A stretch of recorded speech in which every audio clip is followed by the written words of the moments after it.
Good evening. Welcome to United Black Book Clubs of Pittsburgh's virtually summer reading series. United Black Book Clubs of Pittsburgh is an association of librarians, readers, and members of book clubs who want to spread our love of reading by providing literary events and activities. I am Lorena Amos Brock. Let me introduce you to the rest of UBBCP's members. There's Evelyn King, Lois McClendon, Benita Penn, Helen Turner, and Cynthia Battle, who will be your hostess for this evening.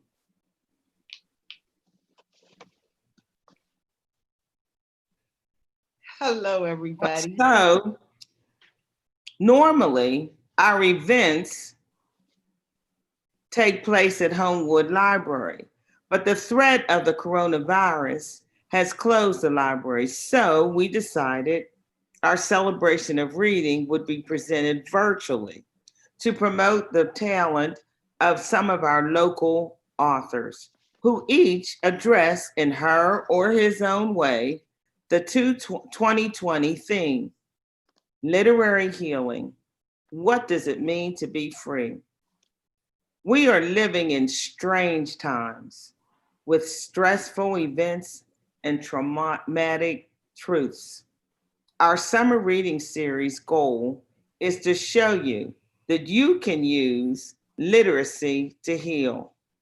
UBBCP is always looking for an excuse to organize a public forum to discuss Black literature. The end result is that we want you to see that reading promotes lifelong education. Please spread the word. We would like to new voices for reproductive justice, Pittsburgh, through a grant of Social Justice Rapid Response Fund and our fiscal sponsor, Trying Together, for making this venture possible. We thank our partners, Pittsburgh Arts and Lectures, Carnegie Library of Pittsburgh, Homewood Branch, and the Carnegie Library of Pittsburgh. We really appreciate the hard work of Pulse's digital media company for providing the technical know-how to put this program together. We hope you enjoy listening to the authors read and discuss their books. We hope you participate by typing your questions in the chat. Okay, I just have a few housekeeping that has to do with the chat. During the time that the speakers will be speaking, your computers will be on mute. But if you would like to ask a question, you can use the YouTube's live chat tool. It's to the right of your screen, and it'll say say something, and in that block you'll type something and then you'll send it, and we will be able to use that to ask the authors your question. So please sit back and enjoy.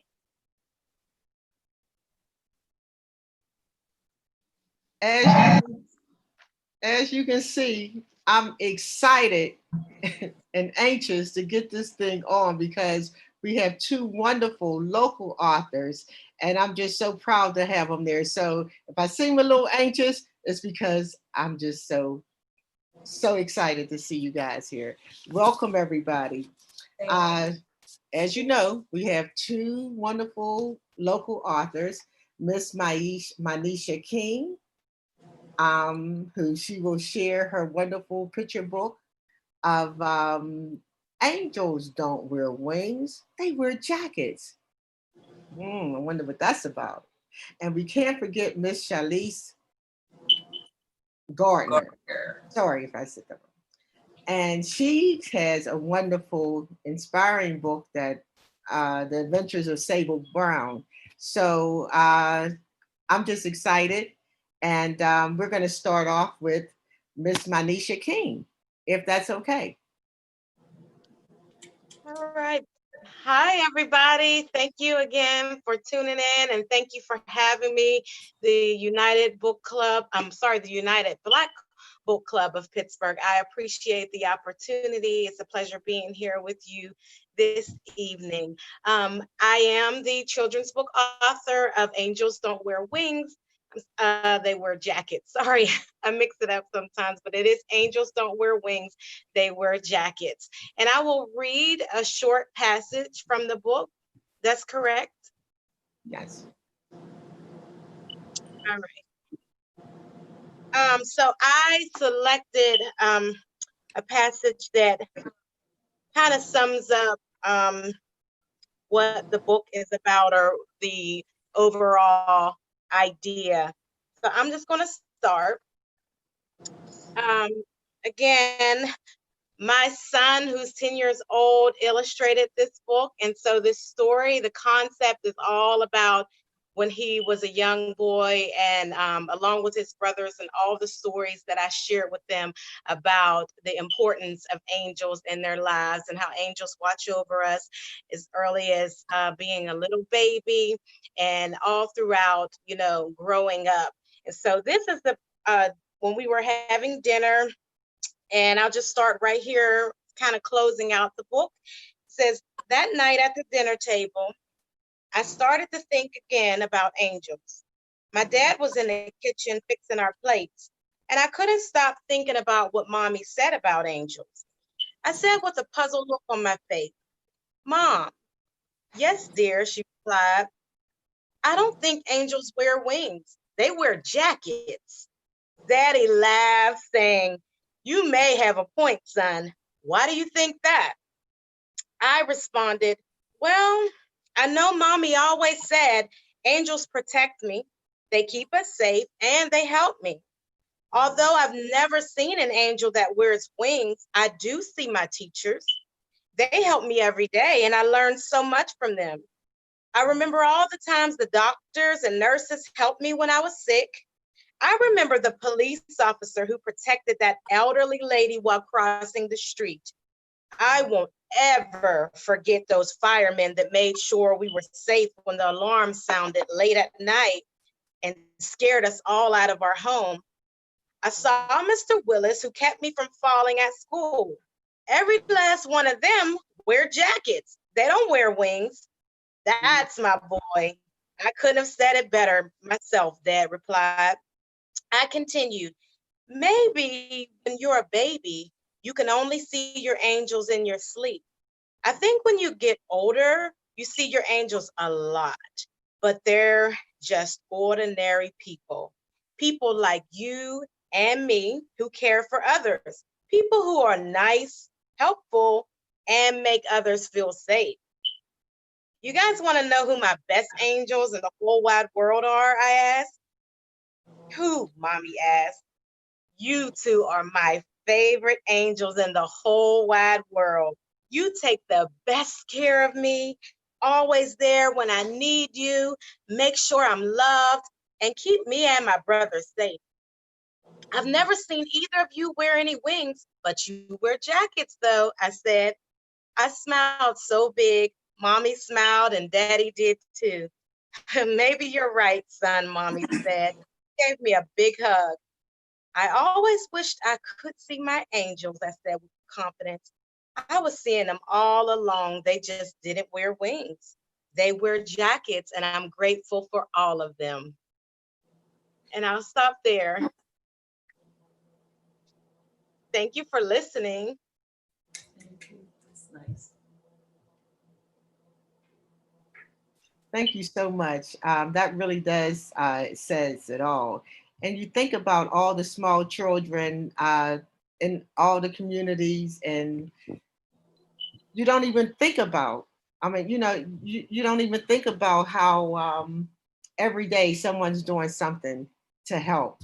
I have one question for you though, Miss King. I know you have three children, right? Yes, 3 sons. Yes, Three ma'am. three young sons. How three boys, young boys, how did you find the time? Being a mother, a wife, and a writer. How did you find the time to really sit down and write it? You know what? I always enjoyed writing. Writing is something that I like to do just to clear my head. It just so happened that during this book, or me sitting down and writing this book, I had made a transition in my life. I decided that I was no longer going to teach in the classroom. And so during that transition, moving out, I had some time just trying to really just search within myself and see what was next for me. And like I said, I always enjoyed writing. My husband is a publisher, so we've had talks about me starting to write children's books as well as writing, novels and things. So I thought this was the perfect time for me to just reflect and just go back to some of those ideas and passions that I had, which this book kind of stemmed out of, well, not kind of, but it actually stemmed out of my son saying when he was 4 years old that angels didn't wear wings. He said they wore coats. And I said, that is such a profound statement. I'm going to write a book about that someday. So fast forward to 6 years later, here I am. I'm trying to gather myself and think, like I said, what's next for me. So I just sat down and let the creativity begin to flow. And I started writing this book just during a break of, like you said, being a mom, being an educator, working, always taking them to sports and things like that. I just didn't have to focus on that at that time. So I was able to really focus and write this book. I don't know if many people know, but you come from a very creative family. And I'm talking about your children, one particular, Josiah, who is the illustrator of this book. How did that come about? How did you do that? So Josiah, yes, he is the illustrator of this book. He's very creative. He always enjoyed drawing as early as, I would say, once I noticed he started in kindergarten, he was always drawing pictures. And so one of the things, like I said, that he had made the statement when he was 4 about the angels. So I wanted to tie in his story and all of. Can I stand there now? Okay, I think someone might have to mute for a moment. Oh, okay.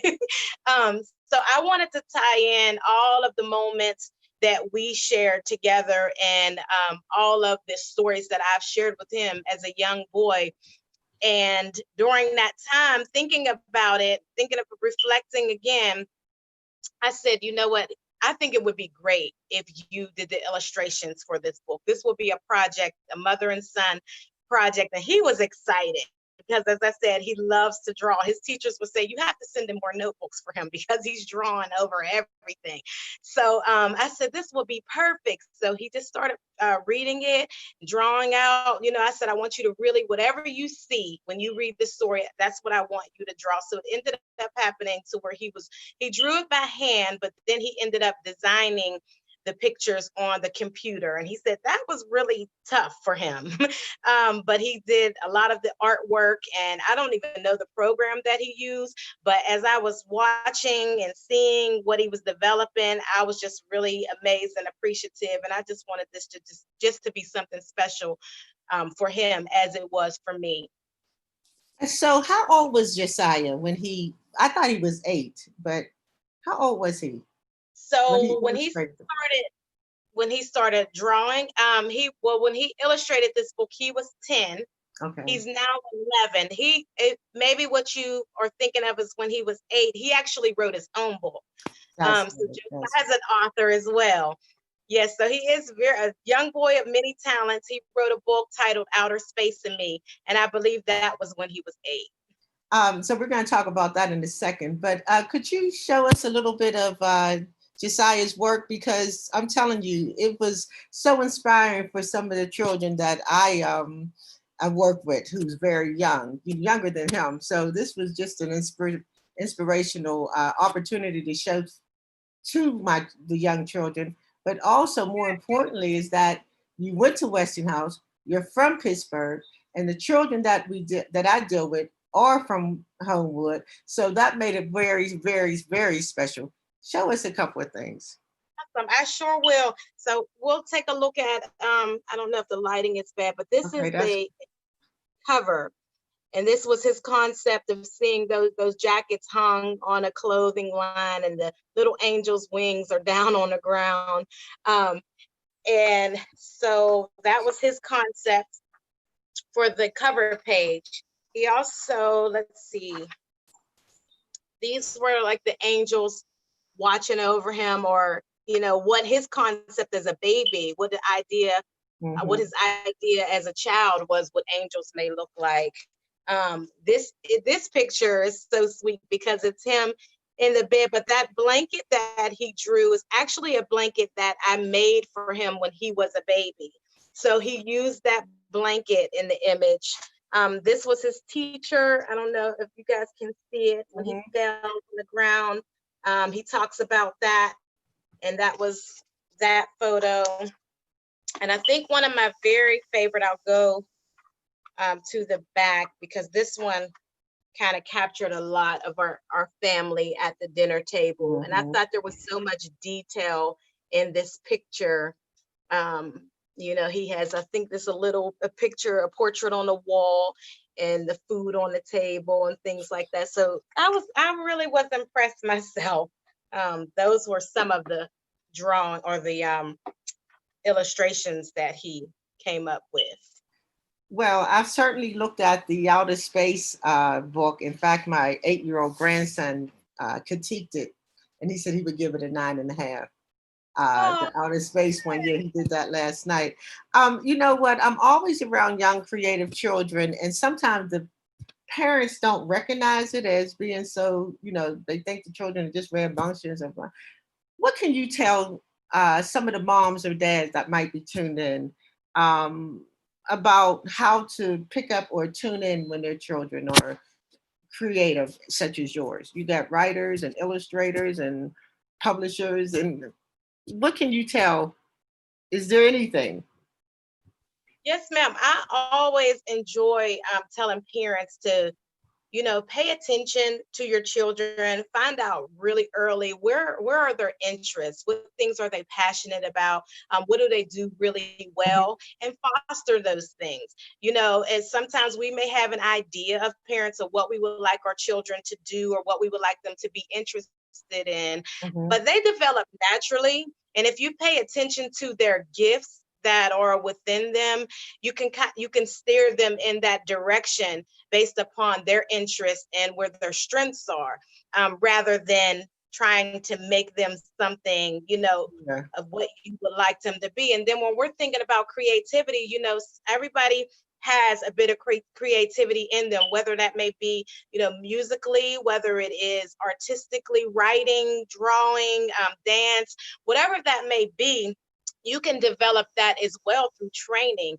I mean, there is a natural ability, but there's also I would say, I won't say it's a requirement, but I think it's something that a parent should be dedicated to, is also putting the training behind it and helping them develop the skill. So, you know, creativity is a beautiful thing. Just foster it, nurture it. As you observe it, just continue to celebrate it within your children, and they will blossom. I think I think Benita has a question. Yes, I do. We have a question from Karen. She says, I have a children's book I am looking to get published. Any suggestions?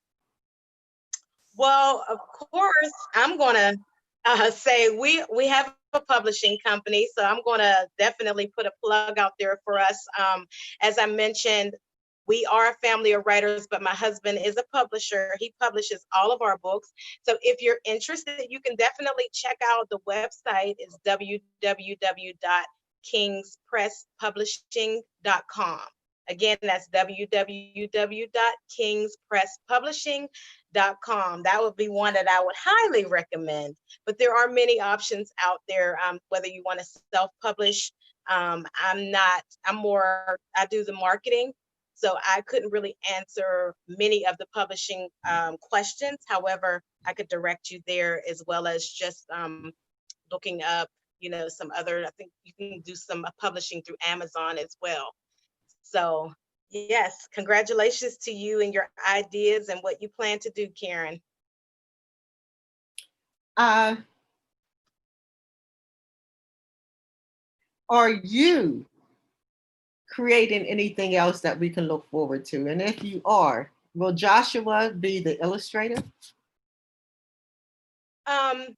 So I do have more works in, you know, in the portal, in the queue. I'm actually thinking about another children's book. I started on a project that was more so for young wives, and it's sort of like a book promoting the qualities necessary in being a young wife. So that's a project that I do plan on working on. However, just recently I got another idea for a children's book, just about the significance of, I'll say a little bit of it, but just the importance of saying yes. There's many opportunities that have taken place and that have happened in my life from a small young person myself, just by saying yes and not being restricted, not limiting myself and being inhibited, but just taking opportunities and saying yes. So I really want to get a message out to children that would promote that idea of being available and then using your gifts, you know, for the better good of others. I think there's another question. Okay, the next question is from one of our UBBCP people, Lois. What kind of books did you read as a child? You know what? As a child, I read the classics that were out there from my generation. I enjoyed books like Are You My Mother? You know, Dr. Seuss books. I read, of course, what was assigned to us and the curriculum, the Pittsburgh Public School District curriculum. So a lot of those books. I was not, to be honest though, I was not one of those children that was like a bookworm. You know, I read if it was required, and I read if it was something that, you know, as a young kid, my aunt and my mother or father would read to me. But I was more of the creative social butterfly out there on the dancing teams, cheerleading and things like that. But I also read the Bible as a teenager. That was a book that was very dear to me that I started reading, and I did that, you know, on my own consistently. So I wasn't a bookworm as a kid, but any book that reflected, you know, family, that reflected, that I can see myself in, those books were important as well. And I have another question from Helen, who's also a member of the United Black Book Club. She wants to know, have you ever read this story to a group of children? And what was their take on the story? You know what? I have not, but I'm so glad you asked that question, and anybody that's listening, because I weekly do a read along for children on Facebook Live, and I have selected this book to read for this Saturday. Every Saturday at 10:30 a.m., I read a new work, maybe by a new author. Most of the time, sometimes I've used some classic but for the most part, I try to highlight new authors. And so I read this past Saturday my son Jeremiah's book, and this Saturday I will be reading Angels Don't Wear Wings, They Wear Jackets. So this will be my first time. I'll see how it goes.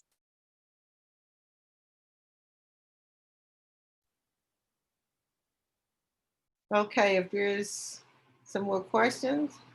I have one question. I know you said you weren't a reader. Is there one particular children's book or illustrator that you really liked from your childhood? And if so, what are they? Who are they?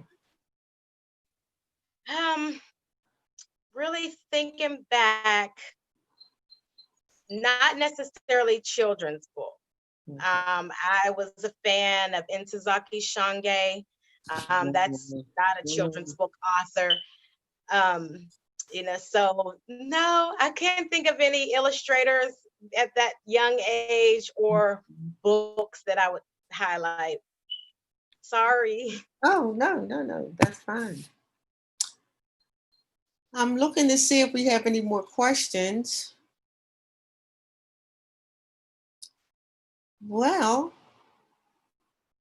thank you so much, You're so Ms. welcome. King. This was so exciting. Thank you all. I really appreciate it. I do want to say this one thing. I have read that book. Some of the children read it and they loved it. So, and a So, couple of people felt it was a spiritual thing as well. So I just wanted to put that out there and say that. Thank you so much. Thank you. Thank you thank so you. much. Yes. Okay, now we talked about angels don't wear wings, they wear jackets. And we learned a little bit about Miss King. Now I have the pleasure of introducing Miss Shalise Gardner. And she has a wonderful story, and it's called The Adventures of Sable Brown. Now, Miss King, I'm sorry, Miss Gardner. I'm excited. You guys, oh, I love it. I'm excited. You can ask anyone at the United Black Book Club. I've been excited about this ever since we've been talking about it. So, welcome. Thank you. Thank Thank you. you. Thank you. Thank you for all that you do. Thank you. And can you hear me good? You can hear me I good? can hear you. Okay. Okay. Thank you so much for inviting me. I appreciate it. I am author Shalise Gardner, and this is my first book, Adventures of Sable Brown. And I'm so excited for her. Even though the COVID did put a little damper on the things that I wanted to do with her, hopefully we can get that back at some point. But Adventures of Sable Brown, she's a 7-year-old little girl who loves life, loves to wake up and say hi to everybody, and love to get her brother ready for school. And also they go down and they eat a healthy breakfast, because that's something I want to portray in the book, eating healthy for kids, because they need to start their day off with a healthy breakfast. And I also wanted to portray being friendly with your siblings and just having fun with your siblings. So they go up in their bedroom and they're playing together, and they hear a thump at they hear a thump at the closet. They turn around and look, and they keep playing. And they see a light coming from the closet, in which they go over to it, they push back the clothes, and then off into an adventure. So their first adventure is an African safari, where they get to learn about giraffes, lions, zebras, and other animals, and their habitats and what they eat and what they do and weather and stuff. So they learn about that in this book. This book is on Amazon. It can be purchased on Amazon. And I also have some copies here at my house as well. And my email address is SYGardner. You see that? 41@yahoo.com if you want to order some from me in person and get it autographed as well. I do have some pencils made of Adventures of Sable Brown, because I had, like I said before, I had planned on going to different schools and presenting at different schools, elementary schools, that is. But then the COVID, stopped everything. So hopefully this fall I'll be able to present the pencils in the books to different elementary schools. In this book, the age range is just about maybe 1 or 2, maybe to 8 or 9. You can always read to your child, and they can pick out animals, at an early age and what they are and stuff. And I also got a puzzle made of Sable Brown, Adventures of Sable Brown. So it is fun to take apart and put back together. I'm going to be selling those as well. And what I'm trying to do is do a party pack, because I got a balloon as well. So I'm trying to do a party pack, and I'm going to have Sable Brown in napkins, plates, and cups. So when you go to Walmart, you pick out Paw Patrol, you pick out Disney, and hopefully, God willing, you can pick out Sable Brown to have a birthday party, Sable Brown party.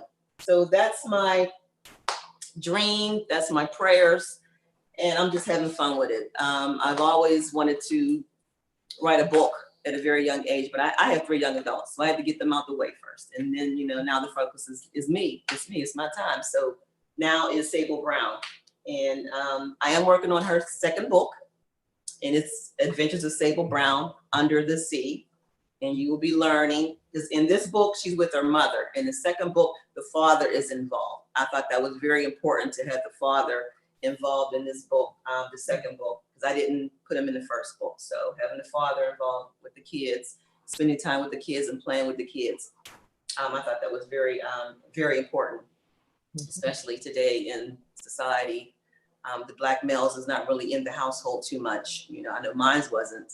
You know, I grew up with single parents, so I do understand about that. So that's basically it. I'm just having fun with her. I get these visions and I just start writing stuff down. I can see things happening. I'm just praying that it will come to fruition about the party. Well, that's certainly lovely. I think we have a question from someone in there. Okay, we do have a question from someone, and you did partially answer it. It was, do you intend to do a series of Sable Brown books? You did say you have another one coming out.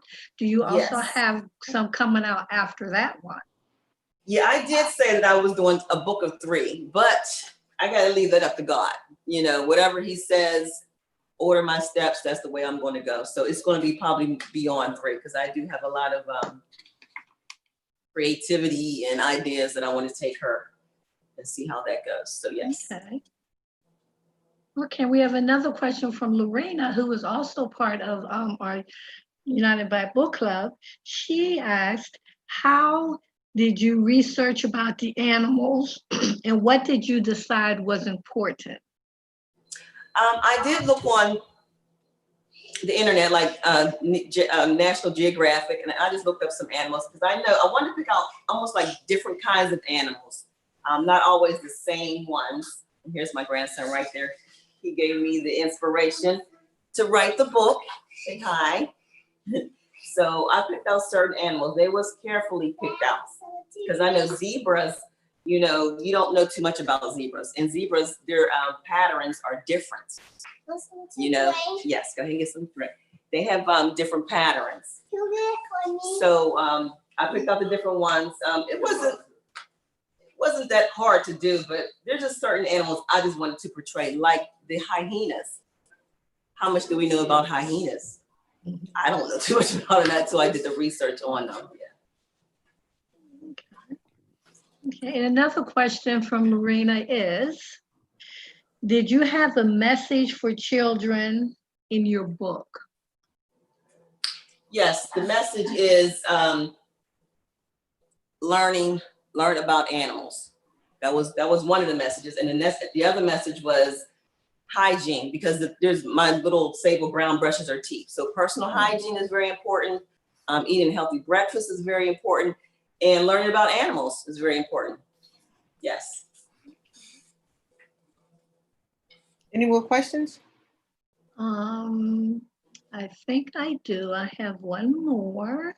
Of course, people want to know, what was your favorite books as a child? My favorite books, the Dr. Seuss's, Pippi Longstocking, I don't know if y'all remember her. Judy Blume, her series of books. I think Sesame Street, those little ones like that, the Sesame Street's one. That's all I can remember. Okay, and I have one question. Writing for children, you have to put your mindset into a child to make sure that the words that you use can connect with the children. That is something that they can understand. How did you do that? Well, I have a mentor that helped me with that, because I did use a couple of big words, but I said, well, that's too big. And I had to go and think about, this is coming from a child's mind, and their minds is not developed like ours is, using bigger words. So I had got, some insight from her as well, which she helped me to, find smaller little words that they can relate to.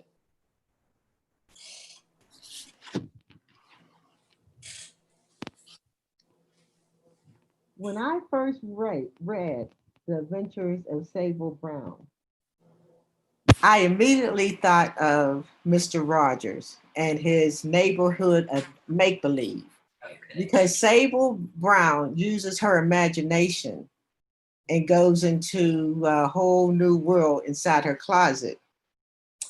Um, do you think it's important, or do you think it's important for children to be able to distinguish make believe and reality? Yes, I do. I think make believe, it is kind of good for them to get away, to loosen up, to show their creativity side. But then, yeah, then they need to come back to reality to know the difference. So it should be up to the parent to help them to distinguish what's make believe and what's real, you know. And as long as they have, you know, as long as they know, oh, let's go play, because a lot of kids play, like my grandson, he'll play by himself and he'll make believe they doing this and make believe they doing that, but then he knows what's real, you know, what the toys can and cannot do. So, yeah. I think it's exciting that you were able to expand on Sable Brown's party things. And I mean, I think that's awesome. Being a Black woman, years ago, you wouldn't have seen that type of uh, books or things of people of color. Um, there's so many different books of color now, and that's why I applaud and was so excited for you and Miss King, because we need more children's books of color. Um, where did the name Sable come from? Where did that come from? Sable, now I like anything that I've done for her or this book, I just sit back and I just meditate. First I do my meditation and then I think. And I wanted something pertaining to Black. So I said, Sable, you think of Black when you think of Sable, maybe like a Black horse, maybe, or just Black. And then Brown, we're brown, you know, we're Black, we're brown. So Sable Brown, I just want her name to be totally Black, African-American, Black, however you want to say it. I just wanted her to be a part of us so that my kids and grandkids and everybody else's kids can relate. So that was really thoroughly thought out. You know, I really thought about her name. Yeah, Is there a favorite line or paragraph or anything from The Adventures of Sable Brown that just gets to you each time? No, not really. I like the whole book, but no, not really. But I do like this page right here where she's brushing her teeth. Mm-hmm. You know, jumping out of bed, she ran to the bathroom to wash her face and brush her teeth with her favorite pink princess toothbrush. Being clean is very important to her. So I like that too. And I like the illustrator was wonderful. Her name is Bibo Braya Banerjee, and she is from India. So we only communicated through email. You know, we to trust one another. She's living way in India. When it's nighttime, it's day here, nighttime there. So yeah, we had to trust each other. And I think she did an awesome job. So she's working on my second book. And not only that, I'm also working on a little health guide or health tip regarding COVID and kids. So that's in the works right now. Sable Brown is going to be talking about the COVID and how to stay clean and healthy and stuff. So I'm working on that as well. So how did you find this beautiful illustrator? Facebook, thank God to Facebook. They have several different groups on Facebook. So I looked through the illustrator pages and saw their work, and I picked out 5.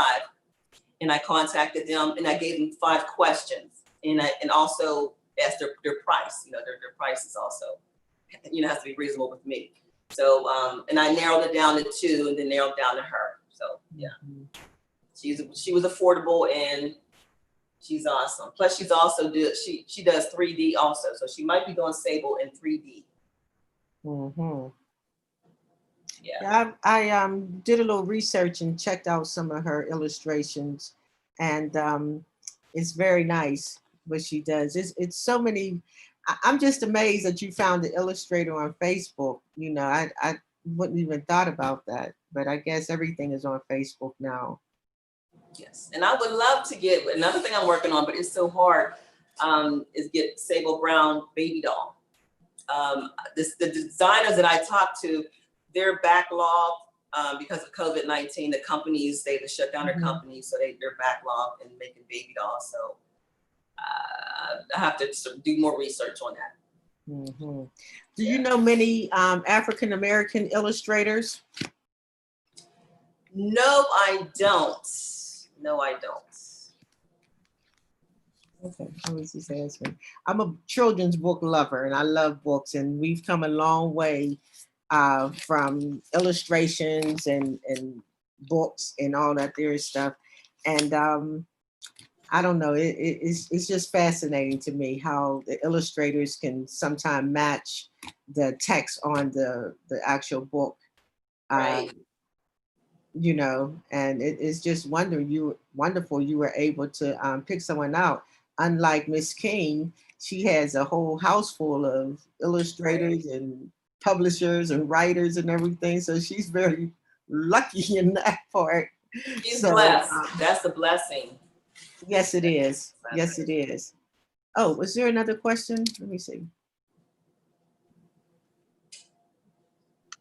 I would just like to ask both of the authors, what was their biggest challenge with their books, and what was their biggest highlight of their books? You want to go first? My biggest challenge was, I would say it was going back and forth with the illustrator. Like I said, being that she's in India and I'm here in Pittsburgh, United States of America, you know, it was a lot of communication that was lost. Time management too, yeah, you know. So, but we have an understanding now, and she's doing good. So she's getting back to me better than what she did before. I don't know if she had too many, you know, people that she was working with or for or whatever. I'm sorry, you said the highlight. What was that other question? You on mute? Oh. What did you say again, Anita? Yeah, the challenge and the highlight. The highlight of it was when it was completely done and I revealed it. I did a big reveal at Mount Air Baptist Church. So that was like the highlight of everything, and presenting it to the world, Pittsburgh, the world and people. You know, that was the highlight. I was like on cloud nine. This is really, because this is my passion, and I feel really good about her. And I enjoy writing and creating. So I'm having fun. I'm having fun. I would say for me, let's see, can you all hear me? Yes, I can. Okay, I would say the challenge for me, the biggest challenge was formatting the book, trying to wrap the text around the images that Josiah drew. I wanted it to be authentic, but I didn't want anything overshadowing his work. But then at the same time, there's a lot of wording on the pages, and I wanted to stay within a certain amount of pages. I didn't want it to be, you know, too long. So I think the formatting was the biggest challenge. So getting through that was definitely, you know, a proud moment. I would say the highlight, really, once I had the copy in my hands, that was a special moment for me to be able to read through it and just see, you know, it all coming to fruition. But even more than that, the reviews, because when I sat down to write this book, I had in mind that this book was going to be a children's book, that I wanted, you know, children of all backgrounds to read this book, and this to be something dear to families to read to their children, especially the small children, But through the reviews, I'm finding that a lot of adults have been able to relate. And they've also shared things with me on how they were inspired and impacted by the book. So that's really a highlight for me.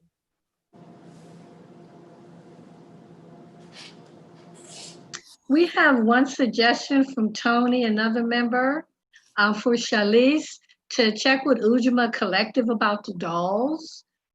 They may be able to set you up with something. Okay. And also, both of you ladies should contact Ujima to have your books in their bookstore. That would be good too. Thank you. Thank you. Thank you. Will any of your books be in the library? I'm trying. Before the COVID, I sent them a letter and I sent them a copy of my book, and they didn't get back to me in time, and then everything shut down. So I do have to follow up on that. I would hope so as well. I'm looking And also in the at, Pittsburgh Public Schools as well. Mhm. Got to follow up on that too. I'm sorry to cut you off, Ms. King. No. oh, you're fine. You're fine.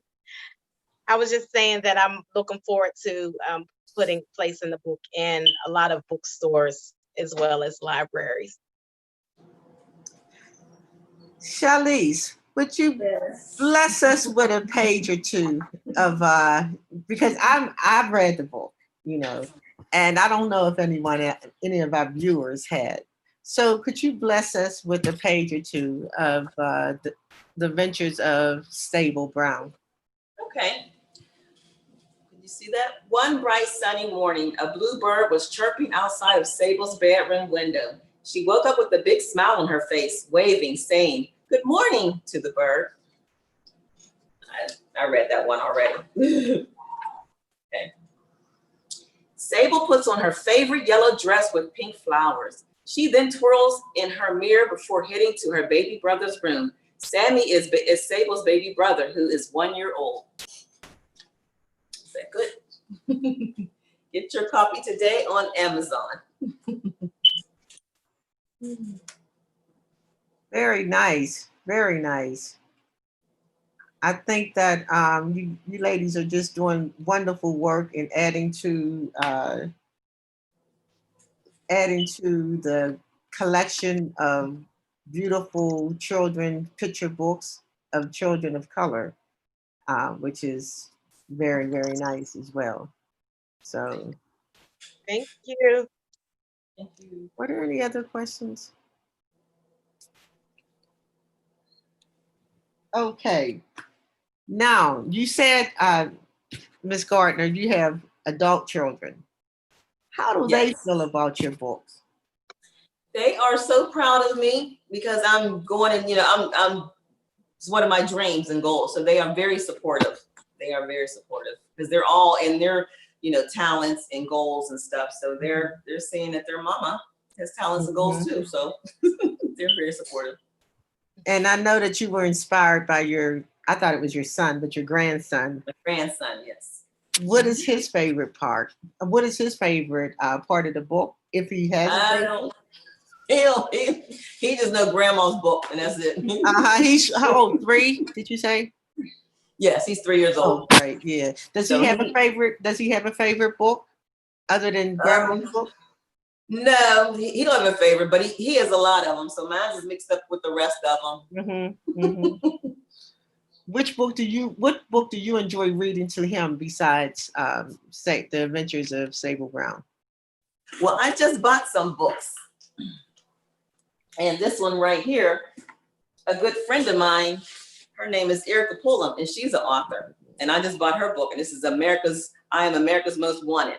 So this is about this little boy, and it talks about his dreams, and not all boys, wear baggy pants and go to jail and stuff. So we've been reading that book. And even though he's only 3, he still kind of understands a little something, but that's his favorite book because it's a little boy on the outside. I love books, and I have a lot of children's books, and it's one of my passions. One of the things that I really love. So it's if you don't mind, I can share a book or two if that's okay. And Picking Peas. I don't know if you know Okay. this. Picking peas. It's illustrated by Pat Cummings, which is a very good book. And one of my favorite authors is oh my goodness, I can't even think of her name. Eloise Greenfield. I don't know. And another Pittsburgh author. I don't know if you know Miss Kelly Sterling. Yes, we went to school together with the middle Okay. school. This is another great one. Great illustrations and everything. So Yeah, that's nice. I have one question for Miss King, if that's okay. Miss King. Yes, Now yes, ma'am. I know you got these famous people in your household. You know. Not yet famous. They're famous. Believe me, my grandson gave him a 9.5 on that book. Yeah, okay. Okay, Um, we'll take it. what are they reading? What are some of the things that they're reading? Or and what are some of the books that you read to them when they were younger? Oh my gosh. So they enjoyed Eric Carle's books. Of course, those are classics to teach them about their colors and the brown bear, the animals, Mhm. and the numbers and things like that. So I was really big on educational books.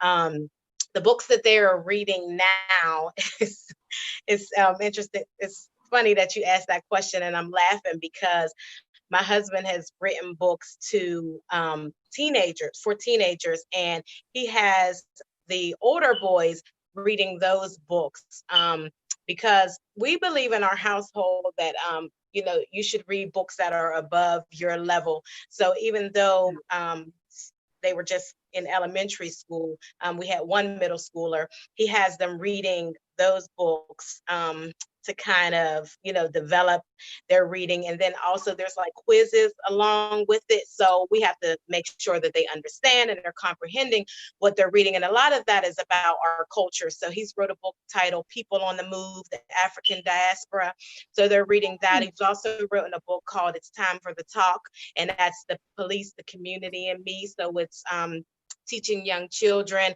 about being aware in their rights and how to manage themselves in the presence of police officers.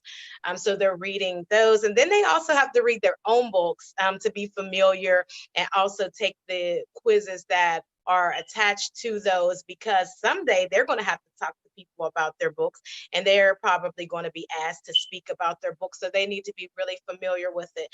My husband and I are really big on them reading cultural books. My son has read Malcolm X's biography. So it just depends on where they're at. We kind of assign books to them and have them reading it. So they're a little bit further beyond their development as far as like, then they like to read things like Captain Underpants. Our youngest son, he's 7. He's reading the Captain Underpants series. They love Diary of a Wimpy Kid. So yeah, so they're reading those as well. We assign them books that they probably wouldn't want to read, but it's going to be good for them too. And they end up, getting a lot from it. Well, they sound well-rounded in the literary world, and that's awesome. That's really nice. I'm just so glad to hear that you give them a little bit of what they want and a whole lot of what they need, and that's very important. That's the Uh, idea. you know what? It's almost that time. I know I was so excited jumping on so quickly. I was just wanting to meet and talk with you ladies so badly, that the time just flew by. I really, really, really want to thank you ladies for all that you do. You're so awesome. And I would like to know about the older books that your husband written, because I would like to maybe get some of those, if that's okay, if he has them. Yes, ma'am. So I can share them with you. yes, just let me know. 'cause that sounds awesome. I just want to say thank you, Shalise. Thank You're you, welcome. Myneesha. Thank you. Thank you for all that you do. You guys know how to get in touch with us. Stay in touch with us, and we will do the same. Okay. Yes, certainly. So we want to praise and give a great big thank you to our guest authors, Myneesha King and Shalise Gardner, for sharing their